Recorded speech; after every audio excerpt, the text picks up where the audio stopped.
예, 아유, 죄송합니다. 예, 사전에 공지 드린 대로 이거에 대한 단순한 API를 설명하는 시간은 아니고요. 저희가 이제 팀에 이거를 적용하면서 겪었던 일들과 뭐 그런 것들 섞어서, 그리고 이제 ORM 프레임워크를 도입하면서 겪었던 이슈들, 이런 것들에 대한 어떤 그냥 총체적인 이야기를 하려고요. 예. 네, 방금 발표자는 소개했고요. 저는 지금 제 이름은 김영환이고 SK 플래닛에서 뭐 아주 좋은 팀에서 일하고 있습니다. 네. 목차는 방금 말씀드린 대로 처음에는 이야기를 좀 할 거예요. 사실 이게 결국 JPA 이야기거든요. 근데 이제 스프링 프레임워크는 워낙 저희가 스프링 커뮤니티니까 다 내용을 아시는데 JPA에 대해서는 좀 대부분 잘 모르세요. 그래서 과거의 히스토리가 어떻게 된 건지 조금 말씀드릴 거고, 그리고 이제 스프링 데이터라는 프로젝트가 원래 있어요. 그리고 그 하위 프로젝트 중에 하나가 이제 스프링 데이터 JPA거든요. 이렇게 소개하고, 그 다음에 저희가 이제 썼던 경험담, 그리고 이제 쓰면서 당했던 멘붕 사항들, 이제 이런 거 위주로 소개 드리겠습니다. 자, 그냥 편하게 들으시면 돼요. 정말 오랜 옛날에 이 자바 정파당에 무술이 있었어요. 그게 바로 EJB라는 게 있었거든요. 그리고 이제 이게 이제 표준이고, 이게 이제 자바 진영에서는 이거를 당연히 써야 된다는 생각했어요. 이게 짜잘한 프로젝트가 아니고 금융권이나 큰 프로젝트들, 그리고 아키텍트들은 다 이제 이걸 써야 된다는 생각했어요. 그리고 이제 영업하시는 분들도 이거를 가지고 막 영업을 했어요. 이거를 쓰면 빈 컨테이너도 있고 트랜잭션 관리도 자동으로 되고 막 하는 게 이론이 완전히 너무 좋은 거예요. 그리고 이제 이 EJB 안에는 뭐가 있었냐면은, 사실 스프링 프레임워크 비슷한 그런 컨테이너 역할도 있었지만은, 또 하나 이게 대부분 잘 모르시는데 엔티티 빈이라는 자바 최초의 표준 ORM 기술이 있었어요. 방금 박재성님 교수님 듣고 오신 분들은 대충 내용을 아실 것 같은데요. 그래서 이제 EJB를 많이 했죠. 근데 완전 거의 이제 개발자 때는 지옥이었어요. 저도 이걸 공부하고 해봤는데, 와, 이건 쓸 수 있는 기술이 아니더라고요. 해보신 분들은 알 거예요. 그래서 이것 때문에 DTO라는 것도 나오고 포절한 요구도 나오고 그렇게 됐어요. 그러다가 이제 2권의 책이 나오게 되는데, 예, 책이라기보다는 이제 2명의 개발자가 이 EJB 지옥에서 살았어요. 한 명은 스프링 프레임워크를 만드는 이제 로드 존슨이고, 한 명은 하이버네이트를 만든 개빈 킹인데, 이제 재미난 거 뭐냐면은 스프링 만든 개발자도 EJB를 썼는데 너무 괴로운 거예요. 아무 생각이 이건 아니다. 그래서 자기가 열받아가지고 이게 내가 만드는 게 맞겠다 해가지고 뚝딱뚝딱 조금씩 만들기 시작한 게 지금의 스프링 프레임워크가 된 거예요. 그 내용은 아시죠? 그래서 이 책 쓰고 나서 이제 이 책 보고 사람들이 그래, without EJB 없이 해보자. 그래서 나온 게 이제 스프링 프레임워크고, 스프링 프레임워크 내용을 대충 아실 텐데 하이버네이트도 똑같아요. EJB에 보면 정말 악마의 기술인 엔티티 빈이라는 기술이 있거든요. 그걸 쓰는 순간 어떤 정도냐면, 업데이트를 3번 하잖아요. 필드에 DB 업데이트가 3번 일어나요. 그냥 필드 데이터 바꿀 때마다 데이터 하나 호출할 때마다 잘못하면 데이터가 그냥 다 계속 하나씩 호출돼요. 그래서 거의 쓸 수 없는 기술이었어요. 이거를 겪었던 괴로워했던 개빈 킹이 본인이 퇴근을 하고, 이건 이제 아예 내용이 나와 있어요. 보면은 퇴근을 하고 내가 만드는 게 낫겠다 해서 이제 퇴근하고 자기가 조금씩 ORM 프레임워크를 완전 새로 만든 거예요. 그게 바로 하이버네이트거든요. 예. 근데 이제 재미난 건 뭐냐면은 EJB에 있던 엔티티 빈이라는 기술이 등장해서 덕분에 하이버네이트가 나올 수 있었던 거예요. 사실 따지고 보면. 근데 재미난 것은 하이버네이트는 대충은 아시죠? 근데 이게 계속 사람들이 시간이 지나면서 이제 EJB에 또 ORM 기술을 선택하게 되면은 하이버네이트만 쓰는 거예요. 기존에 있던 EJB 엔티티를 아예 안 쓰는 거예요. 통계에 의하면은 100개의 프로젝트가 있으면 하나의 프로젝트도 안 쓴다는 통계가 있을 정도로 엔티티를 안 쓰는 거예요. 그리고 ORM이 필요하면은 다 하이버네이트를, 오픈소스를 쓰도록 시대가 점점 바뀌는 거예요. 자바 진영에서도 반성을 하고 하이버네이트를 거의 복사 붙이게 해가지고 JPA라는 표준을 만듭니다. 거의 복부 수준이에요. API 문서를 스펙을 보시면은 그냥 컨트롤 C 컨트롤 V 수준이에요. 심지어 하이버네이트를 만들었던 개빈 킹이 거의 메인으로 참여를 해서 이 JPA 표준을 정한 거거든요. 그래서 이렇게 바뀌게 됩니다.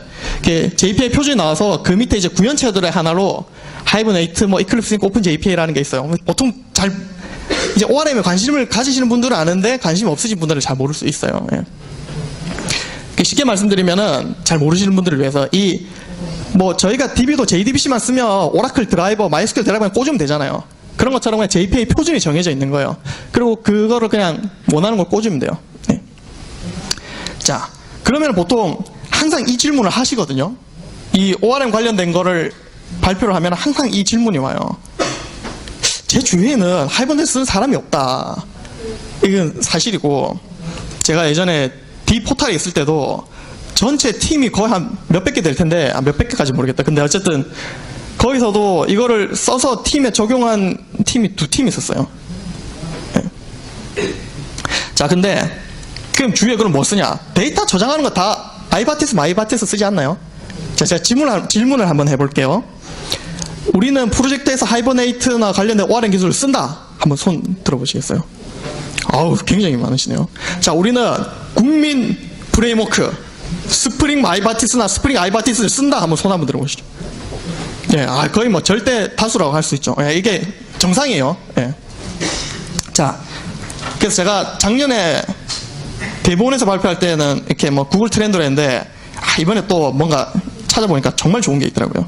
제로 턴오버라는, 제가 영어가 안 돼가지고, 예. 그 회사가 있어요. 이 회사는 뭐냐면은, J레벨이라는 게 있는데, 여러분, 그 와스 띄울 때, 막 개발할 때 이렇게 그 JSP나 이런 거는 바로바로 수정이 되는데, 클래스 파일을 수정하면 보통 통깨 내려다 올려야 되잖아요. 그래야 막 수정이 되고 그런데, 안 그래도 최소한 핫디플로이는 해야 돼요. 근데 얘는 클래스 파일 수정해도 바로 이렇게 변경이 돼요. 그런 게 팔거든요. 제가 이 회사 홍보를 하는 건 아니고, 저희는 라이센스를 회사에서 사줘서 쓰고 있는데, 뭐 그냥 되게 좋아요, 이걸 쓰면. 어쨌든 얘들은 뭐가 제일 중요하냐면은 전 세계 자바 사용자들이 어떤 프레임워크를 사용하는지 제일 민감해요. 왜냐? 뭐 클래스만 단순히 바꿔치는 게 아니라 프레임워크에 따라서 또 어떻게 개발을 해야 될지 막 다 다르거든요. 프레임워크 버전업에 따라서 얘들도 막 지원을 해줘야 되는 게 있어요. 그래서 이 회사에서 그 공식적인 통계가 있어요.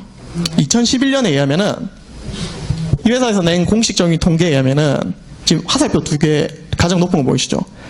전 세계 자바 개발자들이 뭘 제일 많이 사용하느냐, 어떤 라이브러리를 제일 많이 사용하나 했을 때 스프링이랑 하이버네이트인데 3%의 차이로 스프링이 높고 있는데 사실 중복 투표가 가능한 거예요. 그럼 뭔지 아시겠어요? 스프링을 쓰는 개발자들은 대부분 하이버네이트를 쓴다는 거예요. 이게 2012년이고요. 이제 2012년 올라가면은 그 비중이 점점 높아져요. 뭐 재미난 것들이 있죠. 그 어스펙트 J 요거는 아마 스프링 프레임워크 때문에 아마 이게 또 퍼센트 높아졌을 거예요. 예. 그리고 이건 이제 지금 여기 적힌 거는 다 자바 표준 기술들인데 자바 표준 기술들이 여러 개가 있어요. 자바에서 공식적으로 이게 표준이다 하는 기술들 중에 제일 많이 쓰는 건 지금 JPA예요. 그 왜냐면 하이버네이트를 쓰면서 JPA를 어쩔 수 없이 같이 끌고 가야 되거든요. 요즘에는 그렇게 하도록 권장하고 있어요. 그래서 JPA가 거의 많이 쓴다고 보시면 돼요. 자, 그래서 디펙토라는 용어가 있어요. 뭐냐면 어떤 법적으로 제재를 하거나 이런 뭐 어떤 뭘 딱 정해놓은 게 아니라 그냥 사람들이 이게 좋다고 하는 관습적인 표준이에요. 그 자바 진영의 관습적인 표준은 사실 스프링이랑 JPA랑 하이버네이트를 쓰는 게 사실상 표준이에요. 글로벌한. 물론 그 한국에서의 글로벌 표준은 스프링의 아이바티스, 마이바티스가 사실 그게 표준이죠. 자, 어쨌든 그래요. 자, 그럼 이제 스프링 데이터는 뭐냐? 이게 지금 불과 한 5년 전까지만 해도 정말 관계형 데이터베이스의 세상이었어요. 지금 아시죠? 지금은 노에스큐엘이나 뭐 이상한 거 막 빅데이터 해가지고 뭐 이것저것 뭐 너무 많이 나왔어요. 뭐죠? 이게 뭐 JPA도 있고 몽고DB도 있고 뭐 JPA는 약간 제외고요. 뭐 하둡도 있고 막 많이 있어요. 근데 이제 스프링에서는 이걸 맨날 통합 하나씩 붙이는 거예요. 스프링이 잘하는 게 뭐예요? 이게 값 역할을 하시잖아요. 스프링께서는 자기가 값이고 나머지 붙이잖아요. 마음에 안 들면 너 빼고 다른 거 붙이고 이런 거 다 제공되잖아요. 근데 이거 붙이게 너무 많아지는 거예요. 그리고 또 이런 이슈도 있고 또 다른 이슈들도 있고 해서 이런 프로젝트가 나옵니다. 스프링 데이터라는 프로젝트가 나오고 얘를 쓰면 이거를 다 통합할 수가 있어요. 사실 데이터를 넣고 빼는 거 똑같거든요. 생각해보면은 인터페이스, 세이브 인터페이스랑 뭐 등록, 수정, 삭제, 조회 인터페이스만 있고 나머지는 알아서 구현하면 되고 구현체 꽂으면 되거든요. 그렇게 해서 스프링 데이터라는 프로젝트가 있어요. 오늘 말씀드릴 거는 그 중에 이제 스프링 데이터가 RDB, 그 다음에 ORM, 그리고 이런 NoSQL까지 다 지원하는데 그 스프링 데이터의 서브 프로젝트인 스프링 데이터 JPA라는 프로젝트를 오늘 소개해 드리는 거고요. 이 스프링 데이터에 대해서 조금 더 말씀드리면은 제가 API를 따로 설명드리지 않을게요. 시간 관계상. 이게 등록, 수정, 삭제, 조회랑 단순한 쿼리 정도는 인터페이스에 정해져 있어요. 그래서 내가 이걸 쓰면은 몽고든 레디스든 그냥 다 넣고 빼고 할 수 있어요. 동일한 인터페이스로 그게 가능해요. RDB까지. 물론 한계가 있어요.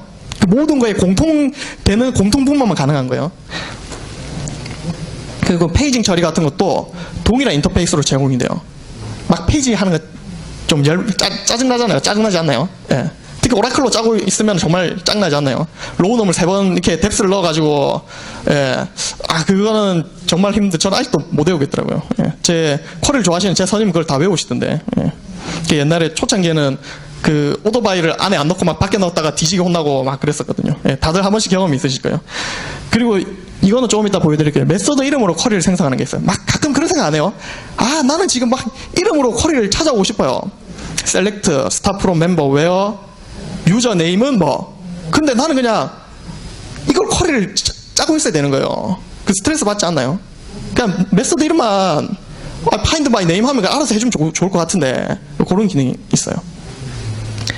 그리고 이제 스프링 MVC에서 ID 값만 넘겨도 도메인 클래스로 바인딩인데 이건 뭐냐면 토스피의 스프링이라는 그 살인적인 책을 다 보신 분이 얼마나 있을지 모르겠지만 성경 다음으로 다 읽기 어렵다는 바로 그 책.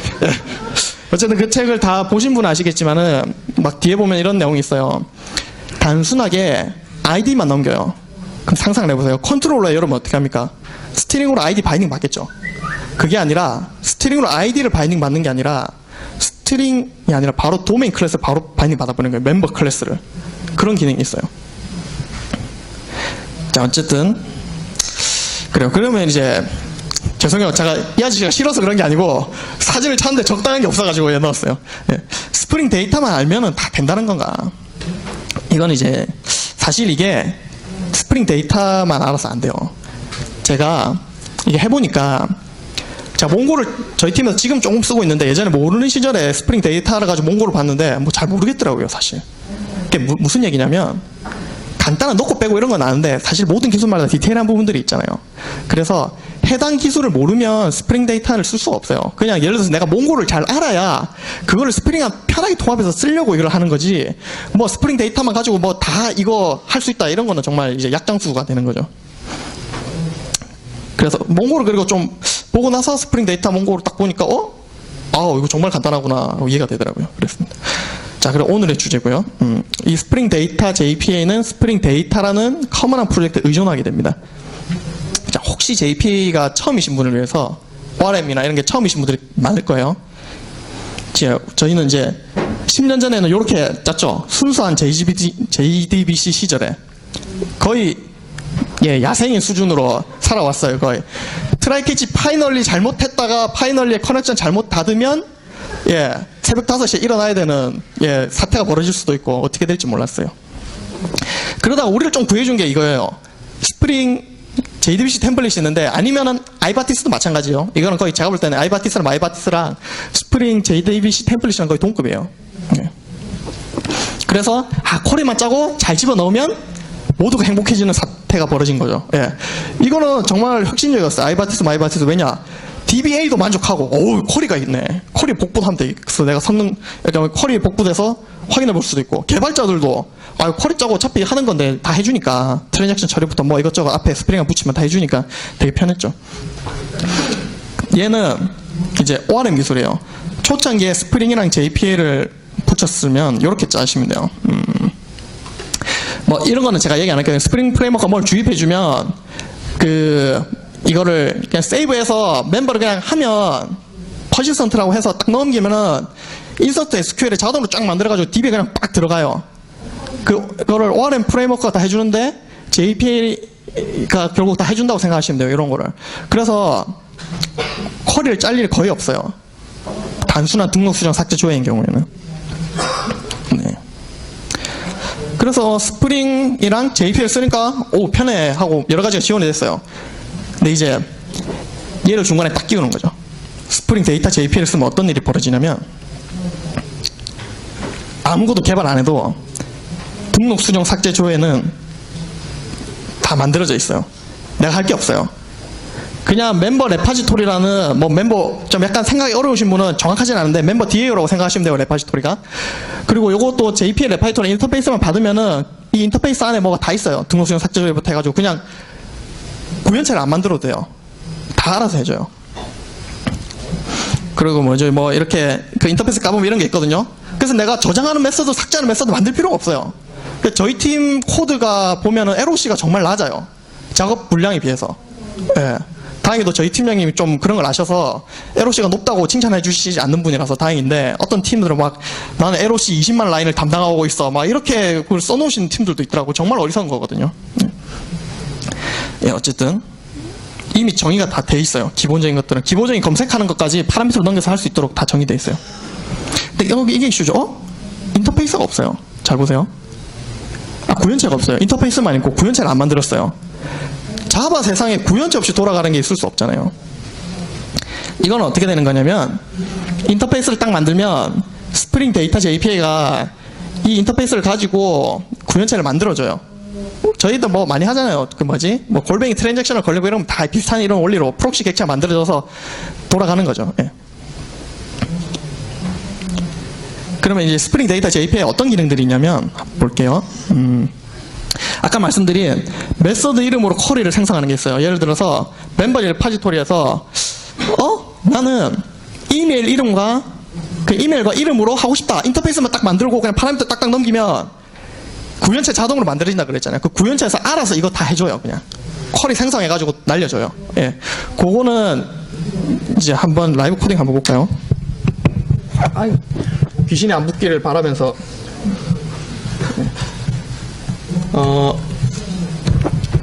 자, 이거는 그냥 잠깐 보여드릴게요. 이게 그 아주 좋은 인텔리제이라는 도구인데요. 보세요. 아까 말씀드린 대로 이거는 거의 뭐 없어요. 그냥 몇 개 없어요. 그냥 간단한 것만 정말 간단한 예제 만들려고 한 거고요. find by username and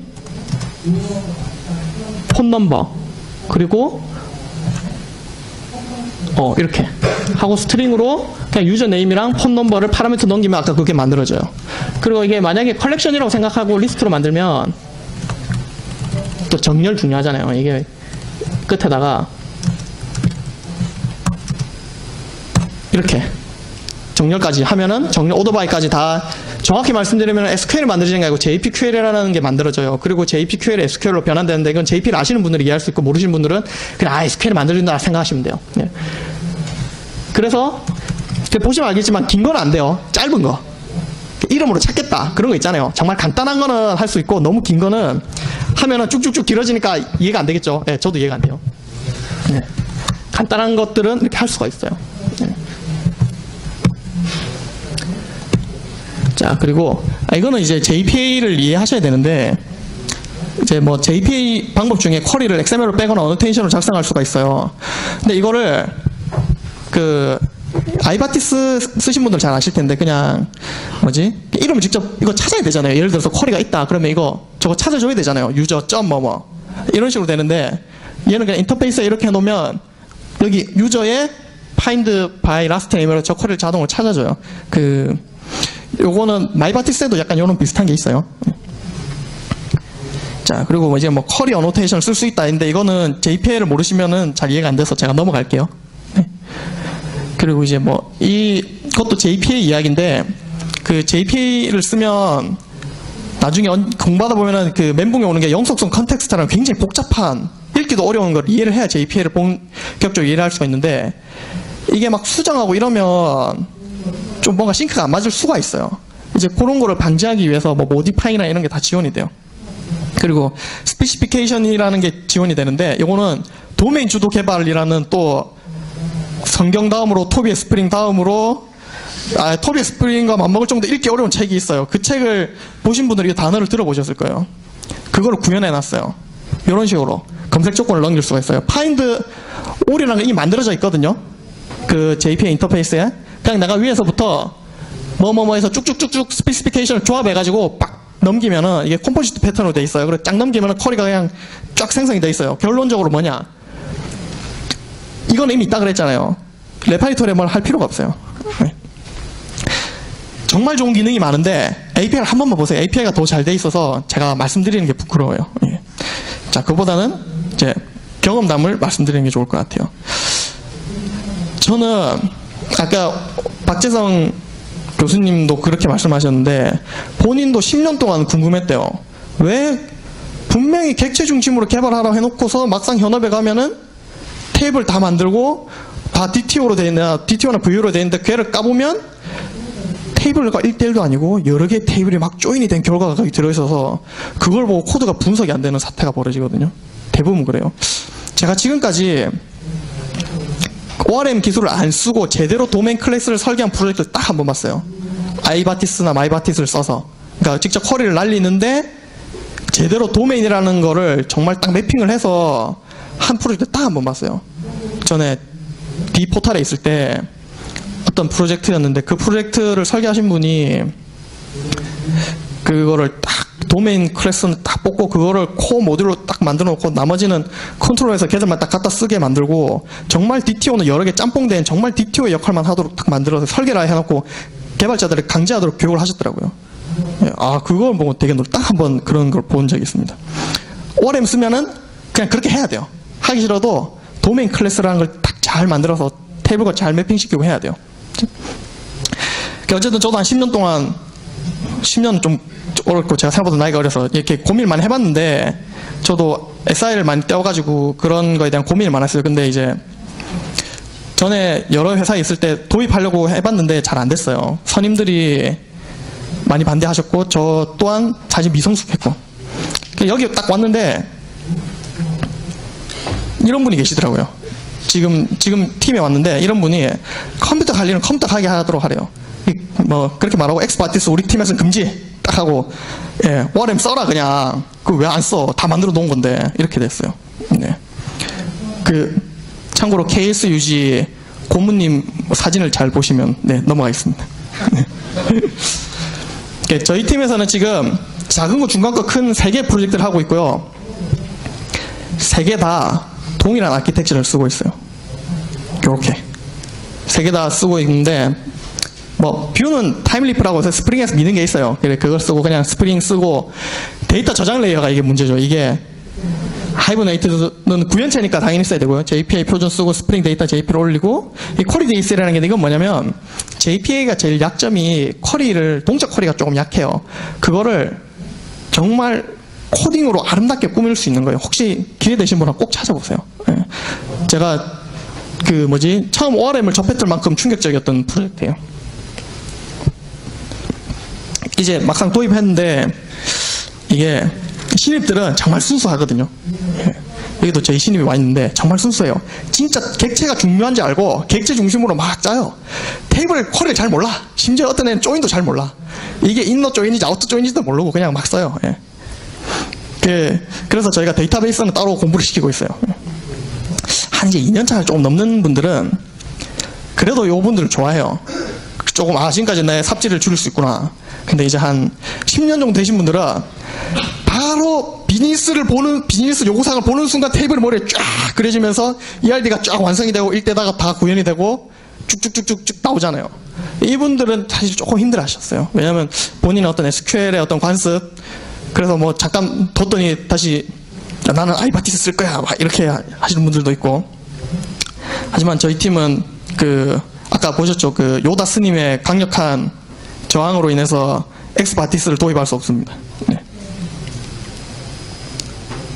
이게 연차가 많으신 분들일수록 사실 좀 힘들어요. 이해하기가. 이제 장점은 뭐냐면은 코딩량이 진짜 그러니까 딱 그거예요. 비즈니스 로직에 대한 코딩량은 거의 없어요. 레파지토리는 사실 이거거든요. 비즈니스 로직에 대한 레파지토리 생각해보면은 우리가 쿼리가 복잡한 거는 일명 레포트성 쿼리라고 하는 거예요. 예를 들면 관리 툴에 뿌리는 쿼리. 이거는 막 5만 테이블을 다 조인을 해가지고 뿌려줘야 되잖아요. 왜냐? 우리 관리자들 빨리 한눈에 여러 개를 보시기 원하거든요. 그리고 심지어 어드민 화면에 있는 것들도 어드민 운영하신 분들은 빨리 한 번에 여러 개를 보시기 원해요. 그래서 쿼리도 복잡해지고 그렇게 돼요. 이제 그런 쿼리가 아니고 실질적인 비즈니스 로직은 코딩량이 정말 진짜 딱 비즈니스 로직을 위한 코딩만 있는 거예요.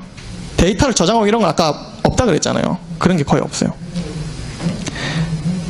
그리고 이제 도메인 클래스를 라는 걸 인식하고 중요하게 다뤄요. DTO처럼 빵 하나 만들어 놓고 여러 개 테이블 한 4-5개 조인해 놓은 거를 DTO라고 만들지 않아요. 도메인 클래스 만들고 정말 뷰에 뿌리는 게 필요할 때면 DTO라는 걸 딱 만들어내요. 결과적으로 비즈니스 로직 이야기가 정말 쉬워요. 제가 어쩌다가 최근에 오랜만에 다른 팀에 SI를 하게 됐는데 프로젝트를 딱 받고 깠는데 쿼리로 돼 있는데 여러 개 테이블이 조인이 되어 있어서 뭐 멤버 DTO 이런 게 있는데 이게 뭔지 모르겠더라고요. 알고 보니까 4-5개 테이블이 조인된 결과물이 거기 안에 있는 거예요. 보통 그렇게 쓰시잖아요. 그리고 뷰에 필요한 로직도 거기 다 넣고 뷰에 필요한 뿌리는데 필요한 필드 다 넣고 막. 근데 어쨌든 도메인 클래스만 봐도 비즈니스 어떻게 돌아갈지 이해가 되고, 그리고 이제 가장 핵심은 SQL을 안 뜯어봐도 돼요. 보통 단언컨대 아이바티스로 만들면 쿼리를 안 열어보면 절대 비즈니스 로직 이해할 수 없어요. 네. 근데 이거는 쿼리를 열어보지 않고 그냥 클래스만 보고도 비즈니스 로직이 이해가 돼요. 진짜 도메인 클래스 열고 그냥 우리가 말하는 속칭 서비스 클래스 열어보면 아 이게 이렇게 돌아가는구나 이해가 돼요. 뭐 결과적으로는 더 많은 테스트 케이스가 작성할 수 있어요. 사실 SQL로 TDD를 한다는 거는 너무 어려워요. 거의 뭐 제가 볼 때는 ROR이 안 나와요. ORM은 DB를 자동으로 다 만들어 주거든요. 그래서 로컬에서 개발할 때만큼은 테스트 케이스가 어렵지 않아요. 이게 이제 과거로는 돌아가기 힘들고요. 너무 복잡할 때는 SQL 써요. 이게 답이에요. 복잡한 리포트성 쿼리 짜야 되는데 막 유니온 올 하고 막 이것저것 해야 되는데 정말 복잡할 때는 SQL을 쓰고요. 어쨌든 비즈니스 로직을 집중할 수 있다는 게 장점입니다. 그럼 이제 주의사항. 이제 이게 만병통치약인 것처럼 제가 지금 얘기를 하고 있잖아요. 근데 이게 실제 써보면은 보통 이런 반응이에요. 네. 다시는 절대 안 써요. 진짜 JPA 오래 와 한번 써봐야지 하고 한번 타면 처음에 그럴싸하거든요. 막 객체가 막 저장돼요. 헬로 월드 수준으로 만들 때는 테이블 2개, 3개, 4개 딱 늘어나면서 조인 어떻게 해야 되지? 한도 끝도 없고 막 어떤 경우는 데이터를 저장했는데 저장이 안 되고 그래요. 막 그런 게 있는데 영속성 컨텍스트라는 굉장히 어려운 단어를 이해해야 돼요. 이제 결론적으로 이런 거예요. DB도 알아야 되죠. JDBC 알아야 되죠. 이거를 다 알아야 이걸 쓸 수가 있는 거예요. 함부로 쓸 수가 없어요. JPA도 하이버네이트도 마찬가지고 쓰려면은 진짜 정말 학습 공선이 정말 높아요. 자, 그거는 그러니까 이거죠. 단순한 아까 세이브, 퍼시스턴스라는 걸 하나를 하기 위해서 이 밑에 엄청나게 많은 걸 머리에 넣어놔야 돼요. 그렇게 해야 간단하게 쓸 수 있는 거예요. 아시잖아요. 아이폰이 단순해 보이지만 그냥 나온 게 아니라 엄청나게 고민해야 나온다는 거. 예. 엄청나게 고민을 해야 이걸 쓸 수가 있어요. 자, 그래서 이제 취급주의인데 이거는 그냥 사실 제 생각이 많이 들어가 있어요. 제가 쓰면서 저도 못 모르던 시절에 많이 해보려다가 잘 안 된 것도 있고 그랬어가지고 일단은 JPA나 하이버네이트를 모르면은 ORM을 절대 쓰면 안 돼요. 그냥 본인이 어느 정도 수달이 돼야 돼요. 보통은 못 쓰거든요. 왜냐? 팀원들이 모르고 내 선임들이 모르기 때문이기도 하지만 본인이 사실 잘 몰라요. ORM에서 헬로 월드 찍어보고 하면 정말 간단하거든요. 아까 그냥 퍼시스턴스 해서 그냥 객체 빵 넣으면 그냥 인서트 콜이 생성돼서 DB에 그냥 쫙 날라가요.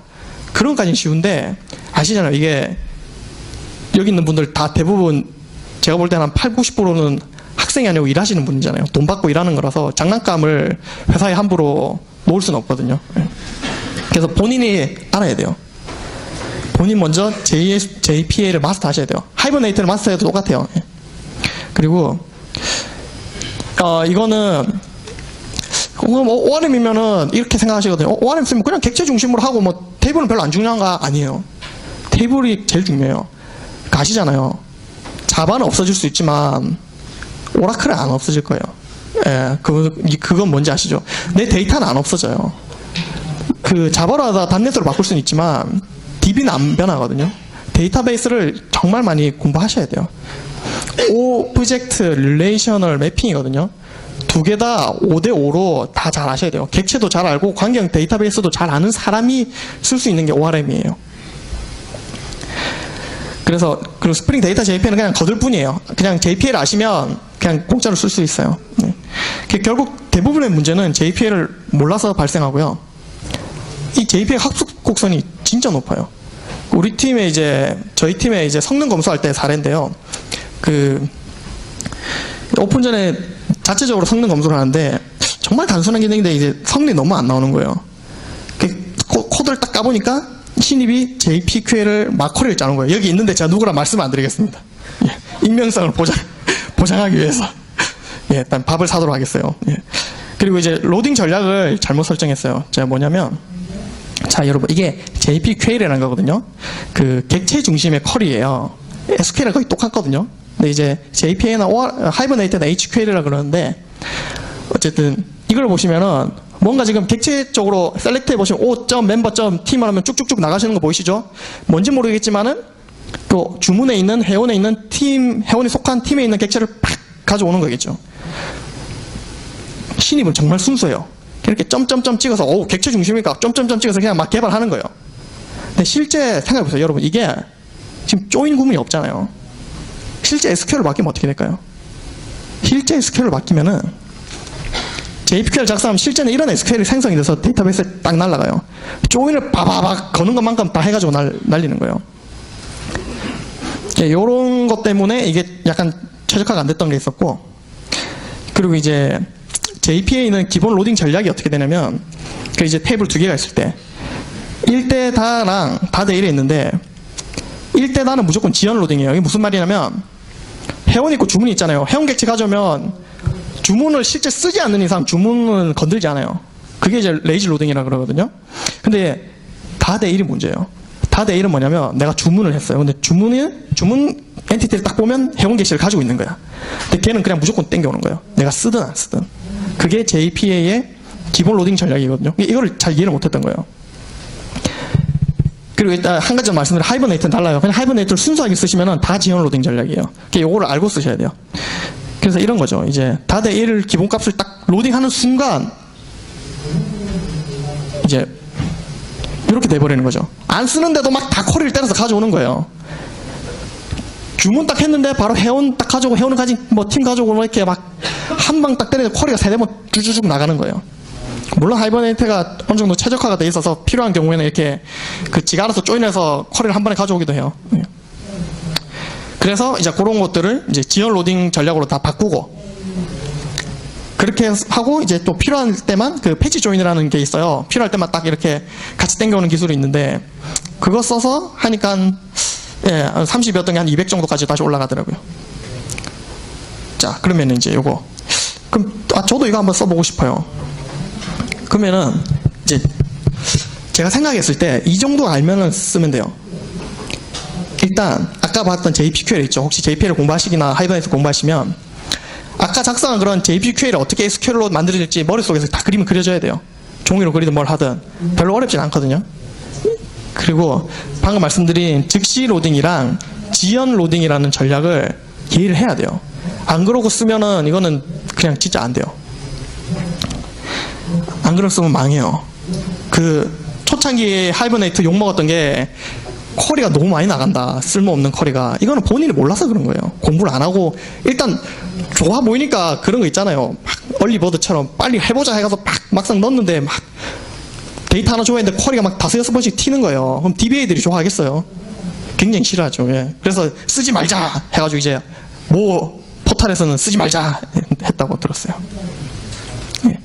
그리고 영속성 컨텍스트라는 굉장히 어려운 단어가 있는데 이거를 완벽하게 이해해야 돼요. 그리고 이 자동 변경 감지라는 게 있는데 뭐냐면, 예를 들어서 회원 객체 이름을 그냥 메모리 상에서 딱 바꿨어요. 그러면 그게 내가 따로 업데이트 메서드를 안 날려도 실제 DB에 업데이트가 쳐져요. 그 필드가 바뀌었다고. 그런 게 이제 자동 변경 감지라는 게 있고, 영속성 컨텍스트가 플러시 된다는 말인데 이건 뭐냐면, 영속성 컨텍스트라는 게 데이터베이스 영속성 컨텍스트가 약간 중간에 메모리 캐시 비슷한 놈이에요. 그게 내가 퍼시스턴트 멤버 객실 퍼시스턴트 딱 하면 영속성 컨텍스트 안에 딱 올라가거든요. 아직 DB에 들어간 게 아니에요. 그럼 이게 언제 DB랑 동기화 되느냐? 트랜잭션이 커밋될 때 딱 동기화 되거든요. 이제 그런 거 타이밍을 아셔야 돼요. 그리고 요거 처음 하이버네이트를 공부하면 딱 여기서 멘붕을 딱 일으키거든요. 뭐냐면 거의 이거는 C 언어 수업의 포인터와 같은 존재인데 예, 이해가 안 되시나요? C 언어 안 하셨나요? 예, 대부분 학부생들이 C 언어에 들어가는 순간 절반은 개발자의 꿈을 포기하는 그런 거죠. 예. 이 1대 다나 다대 1 연관관계를 맺을 때 그 맵드바이랑 인버스라는 단어가 나와요. 그걸 완벽하게 이해하셔야 돼요. 안 그러면은 그 연관관계를 맺을 수가 없어요. 이거를 정확하게 이해 못하면은 이런 거예요. 아, 내가 분명히 회원 객체에다가 상품 주문을 넣었는데 DB에 보니까 안 들어가 있어. 이제 요걸 이해하시면 왜 그랬는지 알게 돼요.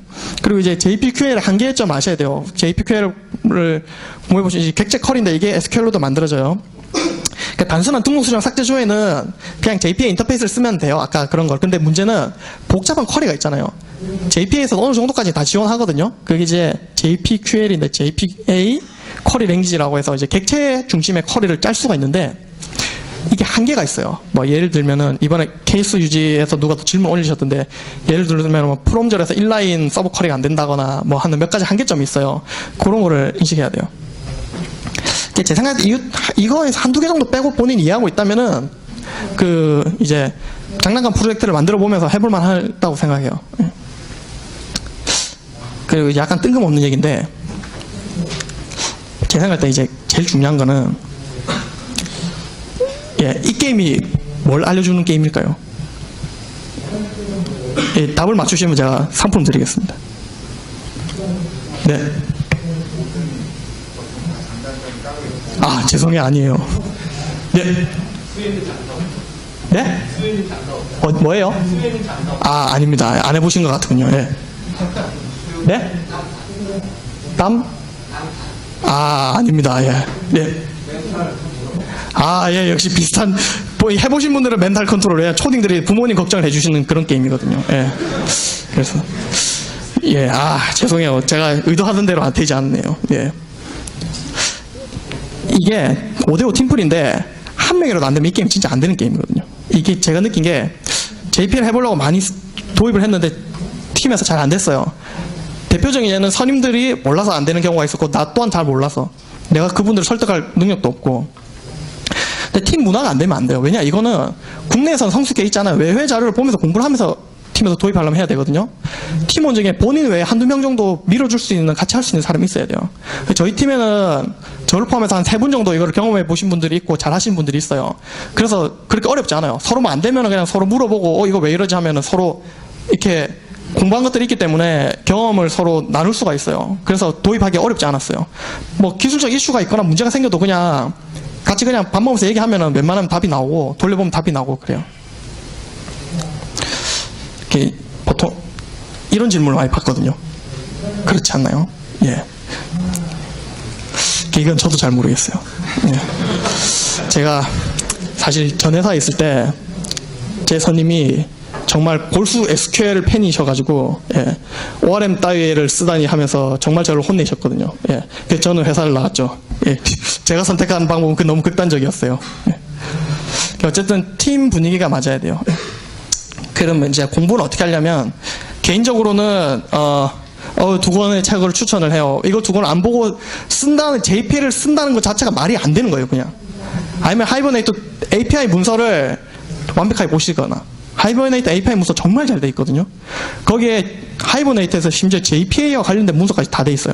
그거 보시면은, 근데 다 문제는 이제 영어라는 거고, 이 책은 이제 JP나 이런 거 어느 정도 이해되면 보시면 돼요. 이거는 하이버네이트를 만든 개빈 킹이 직접 쓴 책인데, 국내에서는 이제 백기선님이랑 몇 분들이 번역하셨는데, 그 원서 자체가 그냥 어려워요.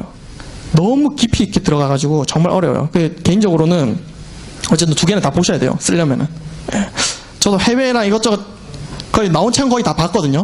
국내뿐만 아니라 해외까지 다 봤는데 결국 이거 두 권은 무조건 봐야 된다. 그냥 필독서라고 해서 그냥 적어드렸고요. 아, 그리고 꼭 광고를 한다기보다는 이 책이 너무 어렵더라고요. 이거 보니까. 그래서 제가 이 마음과 성을 다해서 지금 쓰고 있는데, 사실은 다음 달 중순에 제 이제 아들이 출산이어가지고 그때까지 어떻게든 써야지 했는데, 예, 아무래도 내년까지는 넘어갈 것 같습니다. 네. 어쨌든 도와주셔야 됩니다. 네. 네. 네. 어쨌든 이제 더 이상 과거로 가지 말자. 지금 해외는 갈수록 ORM이나 이런 거를 이제 쓰는 게 당연하다고 인식하는 사태고, 심지어 어느 정도냐면 제가 최근에 나온 안티 SQL이라는 책을 참 재밌게 봤어요. 그는 이제 순수하게 SQL에 대한 책이에요. 근데 그 책에 보면은 ORM에 대한 언급이 아주 많이 나와요. 그리고 심지어 ORM을 쓰긴 쓰되 이런 방법으로 쓰세요라고 나와 있어요. SQL 책에. 그리고 이제 ORM을 너무 많이 쓸 때 문제점들에 대해서도 그 SQL 책에 그런 게 나와 있어요. 워낙 많이 쓰니까 해외에서는. SQL 책에서도 너희들 ORM을 쓸 때 아이디나 이런 거 이렇게 하는 줄 알겠는데, 하지만 이런 부분은 SQL에 맞춰 DB를 좀 고려해서 이렇게 해라 하고, 우리 그리고 또 뭐 DB에도 약간 다형적으로 이렇게 쿼리를 달릴 수 있잖아요. 매핑이 이렇게 돼 있거나. 그런 거는 어떻게 딱 나와 있냐면은, 그런 거는 너희가 하지 말고 잘 되어 있는 ORM 프레임워크를 그냥 써라 라고 나와 있어요. 네. 왜 수레바퀴를 다시 만들지? 라고 나와 있어요. SQL 책에. 예, 출처는 아까 그 제로 턴어라운드에 대한 통계고요. 여기까지 하겠습니다. 감사합니다.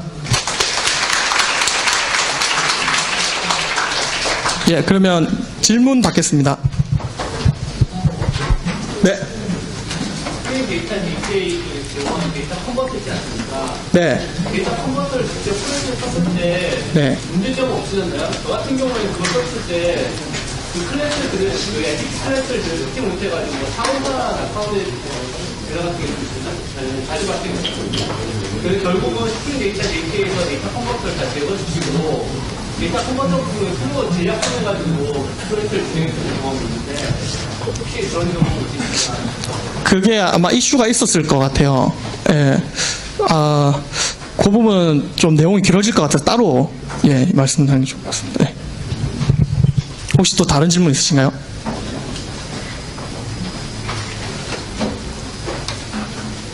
네, 없는 것 같습니다.